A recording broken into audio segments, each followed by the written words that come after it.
Hey, this is Pastor Dana Coverstone, and I'm sitting in the same chair in the same place I was 5 months ago when I shared a dream.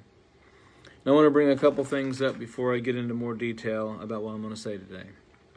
I made it very clear when I shared these dreams that I'm a pastor. I'm not a prophet. I've never called myself a prophet.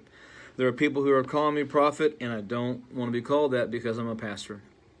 I had a dream, 3 dreams specifically.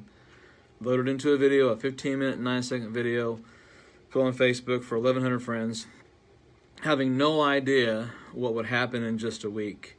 That a week later there'd be 1 million views. I shared it as a pastor because I had concerns with dreams I'd had. I saw things happening. And I was concerned, once again, as a pastor, as a family man, as a friend. I wanted to warn people. And I believe, if anything, God gave me these dreams to warn the church, to wake up the church, and to get people praying.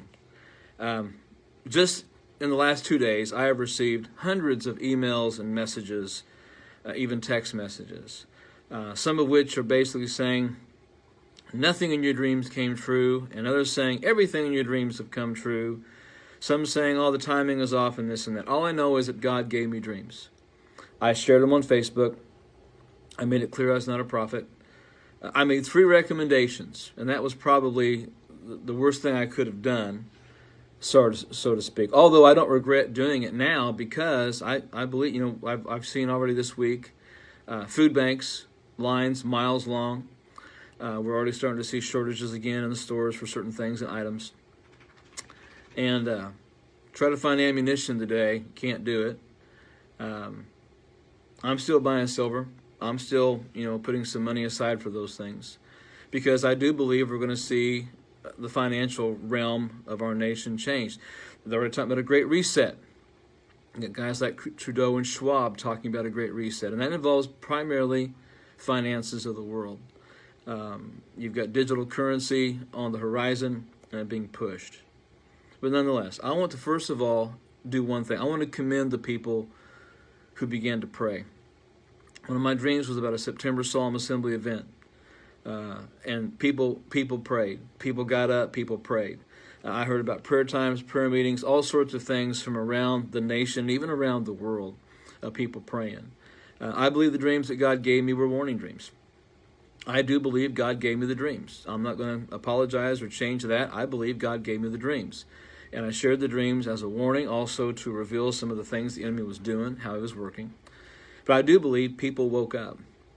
I was part of a prayer time in Dallas, Texas, or Plano, Texas, with over 400 people who spent 48 hours praying and fasting for the nation and for President Trump and for the situation with the White House. On October 31st, I spent another 8 hours, 12 hours with some people praying for the nation and praying for the election that was upcoming. So I want to thank people who did that. If Moses asked God not to wipe the people out, and God changed his mind. And I'm gracious for that.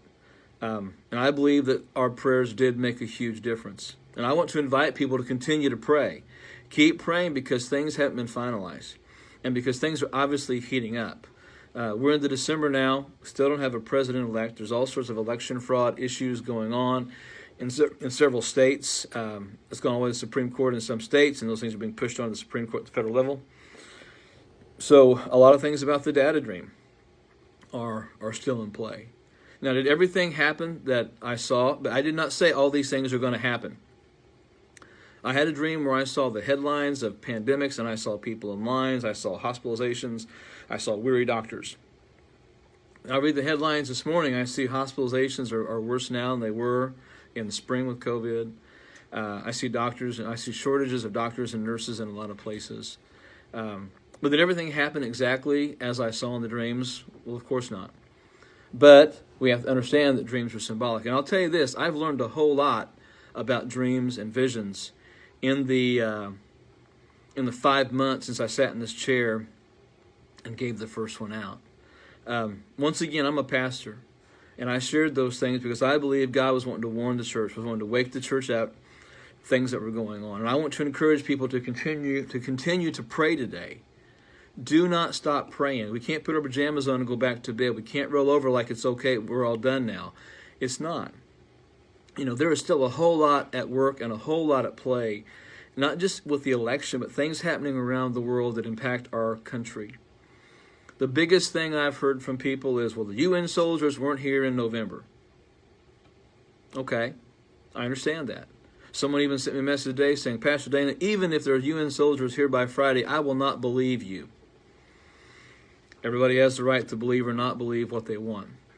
The other main thing that I did tell people to do before they made any decisions was to pray about what they did. I had people sending me messages like, should I move? Should I sell my house? Should I downsize? Should I build a bunker? Should I cash in my 401k? I'm a pastor. I shared those things so that people would realize that there were situations going on and happening that I believe were coming, and I still believe are coming, so that people could make wise decisions in prayer. And so if you made decisions without praying about it, once again, I made sure I said, folks, before you make any decisions, you need to make sure you pray. Hear what the Lord's saying. I believe there were warning dreams to wake America up, to wake the church up.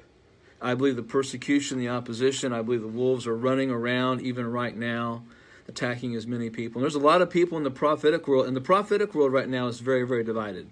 I've seen the good side of the prophetic world, and I have seen the ugly side of the prophetic world. I'm a pastor of a church. We had 50 here on Sunday morning because of the Thanksgiving holiday. I pastor in the middle of nowhere, okay? I never asked for the platform God's given me, but obviously He did it for a reason. I'm thankful for people that have woke up, but I want to encourage faith. It's not time to relax. It's not time to relent. We have to have even more faith in God because the darkest time is always right before the dawn. And I believe things are going to get darker in that sense. So I also want to give God the glory for all the people that have gotten saved, backsliders that have come back to the Lord, people filled with the Spirit, people waking up, people witnessing. That makes a difference to me.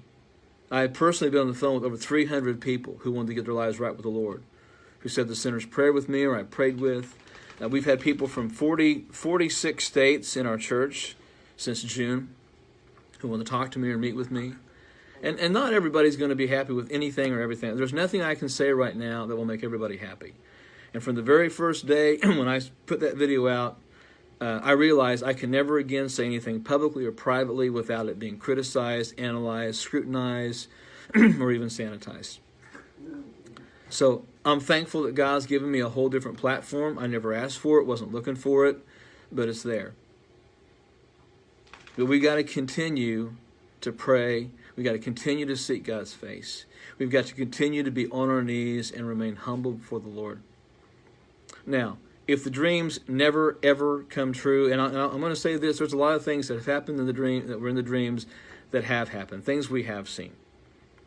The headlines confirm those things. And I'm not going to argue about every situation. Once again, dreams are mostly symbolic. 99.9% of the time, dreams are symbolic. They're symbolic. Most of the time, they are not literal. But I do believe God exposed them in His plans. I believe He called the church to pray through these warning dreams, and I believe He encouraged a lot of people to change their lifestyles. And I also have gotten a whole lot more support letters and emails and encouragement in just the last couple of days, and even since I made the post last night on Facebook about that I was going to be making this statement today. Everybody, a lot of people out there want me to come up here and apologize. I had dreams, and I shared those dreams online. I do believe God moved. I do believe God woke up a significant amount of people in the church to pray, to have greater faith in Him and deeper faith in Him. And I believe those prayers are important, especially as we're still without a president. We're still without an election result. We see a lot of chaos and confusion in Washington, D.C., a lot of stories that are not being covered in the mainstream news, and a lot of stories that just aren't known about things that are happening around the world that apply to our country. But I want to stand today in the belief that God still speaks through dreams and visions.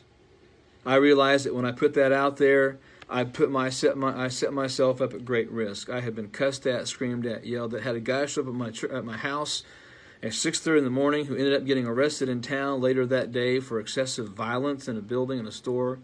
Showed up to accuse me, showed up to harass me. I've been cussed out more in the last 5 months than in my entire lifetime, and I'm 51. I have had people yell at me, scream at me, demand things from me. I've had people call me every name in the book. False prophet's been a nice title that I've gotten based on the other things I've been called. But once again, I never said I was a prophet. I shared these dreams, and I shared these things to wake up people. And I had no idea that video would go viral like it did. But I also heard from over 40,000 people who told me, Pastor Dana, when I saw that video, it resonated deep in my heart, deep in my spirit. And it confirmed the things that I felt, that things were going wrong, hard things were coming, difficult times were coming. And it confirmed those things with me. And that's 40,000 people that have personally reached out to me, phone calls, emails, text messages, coming to the church, driving from out of state just to meet me, sit down and talk and say, hey, that changed my life. So I'm thankful for those things. I'm grateful for those things. Because there's a lot of things about it that still doesn't make sense. And I realize that there'll be probably all kinds of comments and hate-filled messages on here. I'll be called every name in the book. And that's okay. I've kind of gotten used to that the last 5 months. All I know is this. God gave me dreams, and I was obedient to share them on Facebook, on YouTube, wherever they have gone. A lot of people are going to be mad, angry at me, whether anything happens in the dreams or not. I even had someone say, I would have been, I was hoping UN troops would show up. I've had people say, hopefully they never will show up. So either way, I'm kind of standing in the middle. There's not a whole lot that I can do. Here's what I'm saying. I'm grateful that people woke up. I'm grateful that people prayed. And I hope and pray they continue to pray and seek God earnestly. I pray the church understands that persecution is already started. It's coming. It's here. And it's going to get worse in the American church. I hope people understand that within the church itself, there's a huge division. There's a right and a left. There's sheep and goats in the church. And that division is going to become even greater. I believe the persecution and the wolves are out there. Man, believe me, the wolves are out there. We're seeing all sorts of lockdowns, all sorts of potential things happening within the country. We see the economy, which says it's hit 30,000 with the Dow this last week, and yet jobless claims continue to go up, more people out of work, and headlines also suggest there'll be a whole lot of people losing their homes by March this coming year because things are happening and things are going on. So I'm thankful for the love, the support, the encouragement that I have gotten from so many people. And I'll take the criticism. I'll take all the people yelling and screaming and cussing me out and calling me every name in the book. That's okay. I didn't realize how big the video would go. I don't think anybody, there's no way I could have had any idea. But I do know this. God, years ago, through an evangelist, spoke to me and said that I would be preaching to hundreds of thousands of people at one time, prophesying to hundreds of thousands of people.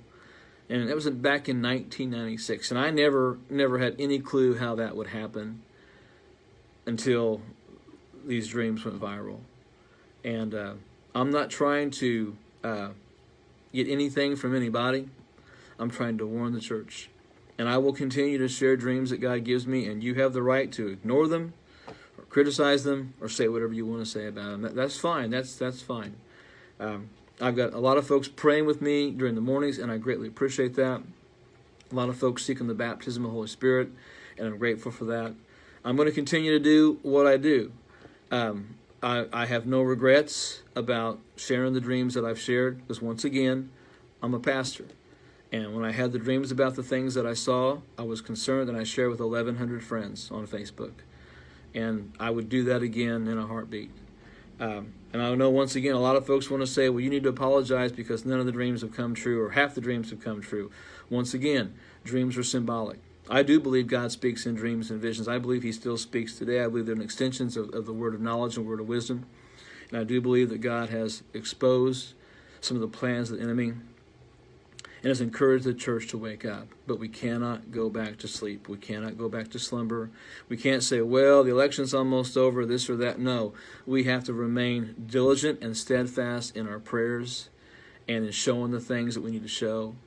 And also keep sharing your dreams. Keep sharing your visions. Keep sharing the hope that you have. And keep trusting God to do what he wants to do in you and through you. And that's what I'm saying about the dreams that I had. I still believe God speaks in dreams and visions. I'm still trusting God to continue to speak to me and others in dreams and visions, and believe in God to do what he's going to do with all of us. Thank you.